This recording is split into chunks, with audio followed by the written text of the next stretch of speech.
Olá, tudo bem? Eu sou Márcia Sakai e eu tô aqui no meio das pipocas para te apresentar um projeto de aulas cujo tema é pipoca. E aí, uma das perguntas é: todo milho vira pipoca? Tenho aqui umas sugestões de ODS que podem ser trabalhadas sempre, tá bom?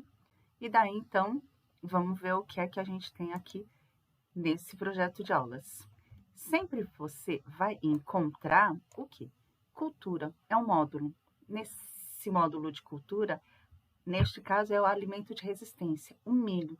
Dentro da cultura brasileira, ele é símbolo de resistência e de identidade do nosso povo. Então, a gente tem aí uma abordagem sobre esse tema. E aí eu trago também umas outras possibilidades, tá? Sempre vai ter um mão na massa. Mão na massa, uma aprendizagem por investigação ou alguma prototipagem. No nosso caso hoje, a gente vai pensar em quanto de gordura tem na pipoca que eu como e que tipo de pipoca tem. E aí, em cima desses tipos de pipoca, selecionamos duas e te mostro como quantificar a quantidade de gordura através de manchas que vão ficar ali marcadas no papel quadriculado. E aí eu vou pressionar a colher. Então vai ter um vídeo separado do mão na massa para você entender com mais detalhes depois, tá bom? Que mais? O cotidiano de como o milho vira pipoca. Então eu tenho uma explicação no cotidiano sobre as transformações físicas e químicas. Eu tenho nesse cotidiano também, eu te trago as embalagens das pipocas que eu usei e com o valor e com a quantidade de milho presente em cada pipoca e o rendimento, ou seja, então é o que a gente faz todo dia. Então eu não preciso de um professor de matemática para fazer essa atividade. Então você mesmo pode o quê? Pensar e trabalhar com as crianças e com os adolescentes, com os seus estudantes, como que eu tenho que entender a relação de custo-benefício, né, em relação a preços e produtos. E tem um último módulo, o quarto módulo, que é o Faísca, que é, na verdade, o próprio nome diz. Então, é para, de repente, numa mudança de abordagem, de uma cultura para o cotidiano, se você achar que cabe, ou se ele conversa mais com uma das abordagens suas, então vai lá e usa, ok? Então, é a faísca, pode ser só para dar uma chamuscada, ou ele pode realmente gerar calor e fazer toda a diferença. Nos nossos materiais, sempre você vai ter o prof. Pesquisador. E esse prof. Pesquisador nada mais é do que vários links que durante o meu preparo e essa montagem desse projeto de aulas da pipoca, eu encontrei e que eu achei que ia ser muito bacana de você ter, tá bom? Então, fica ali. Bora lá. Então, agora uma passagem rápida, porque eu já falei um pouquinho. Aqui você pode, no cotidiano 1, falar de alimentos saudáveis ou segurança alimentar, baseado em alimentos processados, ultraprocessados, in natura. E essa mãozinha, sempre que você encontrá-la nos slides, ela te leva a um link, porque essa é a proposta minha, né? De te trazer o quê? Um, um primeiro uma primeira entrada, você nunca sai do zero, tá bom? Aqui, para você pegar duas receitas e compará-las em todos os aspectos, ok? Também tem a receita lá da internet onde eu busquei. E na ideia de compará-las em relação a semelhanças e diferenças. E aí tudo. E depois chegar à conclusão, né? Porque você vai ver os ingredientes que foram usados. E aí, nesses ingredientes, você pode pensar assim, vixe, o que é que chama a atenção, né? Em relação, inclusive, à qualidade. Então, não é porque é in natura, o segredo está na confecção, na forma como eu preparo. O outro cotidiano, então falei dos fenômenos e as explicações. Então vai lá na mãozinha para você ter mais embasamento, repertório para explicar. Mesmo que você não entre nesse assunto, sempre é importante a gente saber, tá bom? Aqui falei para vocês que tinham os produtos, trabalhar a relação de custo-benefício. O mão na massa, ele vai abordar o quê? Dois tipos de preparo de pipoca. E aí, nesses dois tipos de preparo, você vai ter que se planejar, porque essas pipocas têm que estar na hora da aula ali para o aluno, né? Para a aluna.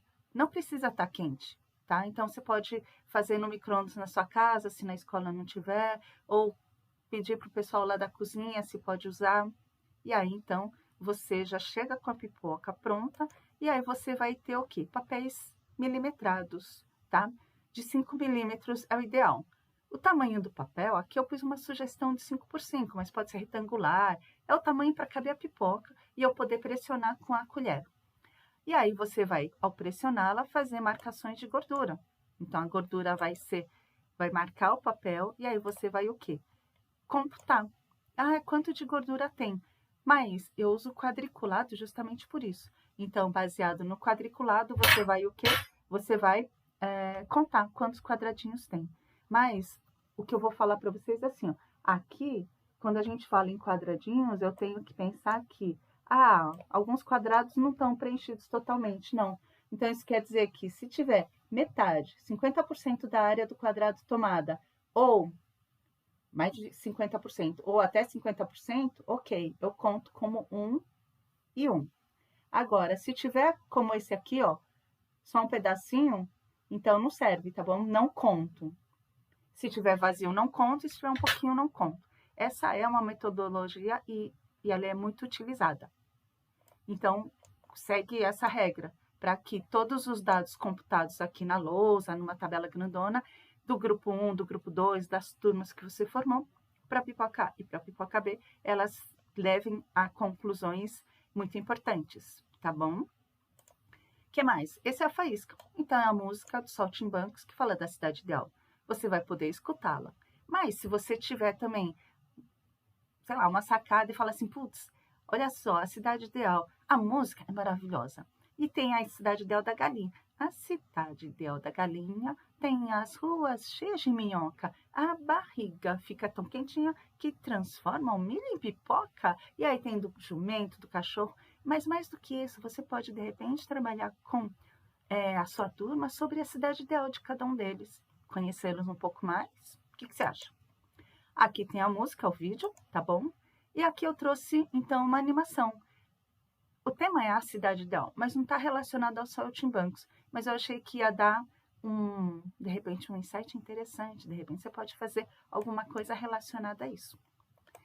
Ok, no tema cultura, falei para vocês o milho como alimento de resistência nas culturas afro-indígenas do Brasil. Tem um agricultor falando do milho crioulo. E aqui as abordagens sugeridas em relação à arqueologia do milho, rota arqueológica, né? Desculpa. As festas juninas, por que tem tanto milho nas festas juninas? A transgenia, a origem, quem descobriu? Ficou curioso? Ficou curioso? Então clica lá, porque em todos eles tem o quê? A mãozinha, para você chegar num artigo de divulgação científica, tá bom? O que mais? Daí a gente tem cultura 2, relacionada à faísca. Ou não, né? Depende de como você abordou. E essa é a sua assinatura, é a autoria tua para essa sequência didática. Aqui na Cultura 2, a gente tem a possibilidade de trabalhar as relações de trabalho, as relações de exploração do trabalho e os movimentos de resistência à opressão, aqui representadas nessa peça dos saltimbancos. Mas você também pode trazer isso para a vida real, a partir de reportagens de jornais e tudo mais. Bom, prof. Pesquisador, falei tudo que eu achei interessante e que não cabiam nos outros módulos, mas que tem tudo a ver com o nosso tema, está aqui. Uma ajudinha aqui para você fazer o planejamento, uma tabela com datas, quantidade de aulas que você tem, se você vai fazer o projetão, ou essas ideias você encaixa em outro lugar, na sua sequência. Então, isso você organiza aqui. O módulo, eu vou usar o cotidiano na abordagem, aquele da porcentagem, da proporção das embalagens. Eu vou usar a cultura falando de milho transgênico. E aí você vai. Fiz um lembrete aqui no item 3, que é ver o tempo de registro, né, de aula e tudo mais, e principalmente o mão na massa, que vai gastar 2 aulas com certeza. E tudo isso que você faz nessa planilha, na verdade, ele não te mostra em que momento que você vai tornar esse processo mais aberto, mais autônomo para o estudante. Então, eu desenvolvi uma ferramenta imagética que chama Design da Atividade Pedagógica. E aí você vai lá no site que tem uma aba só disso, tá? que eu explico com detalhes. Aqui, de forma resumida, é assim, eu tenho os códigos, os azuizinhos, são quando eu tenho ações, sejam minhas ou sejam deles, dos alunos. Que mais? O amarelinho são as ideias que eles têm e o verde são os produtos. Por que que aqui eu tenho 3 linhas paralelas? Porque eu dei autonomia para que os grupos pensassem independentemente um do outro em relação à matemática que eu propus. As ideias e os produtos também são diferentes. Então, um fez podcast, um fez seminário, um fez cartaz. Não fui eu que defini, todo mundo vai fazer seminário, tá bom? Por isso que estão separados.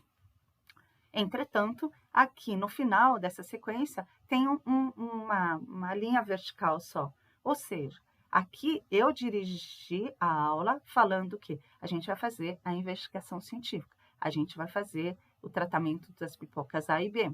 E aí eu vou trazer uma reportagem de insegurança alimentar com população em situação de vulnerabilidade nas ruas de São Paulo. Então, esse laranjado é a sensibilização. E aí eu faço a aula e eu fecho com um relatório, com tabelas, com gráficos e assim por diante. O que eu quero mostrar aqui é que 2 profs que olharem eventualmente esse meu material, eles terão, com certeza, caminhos diferentes. E aqui, então, é uma outra possibilidade de caminho que um outro professor possa ter desenhado.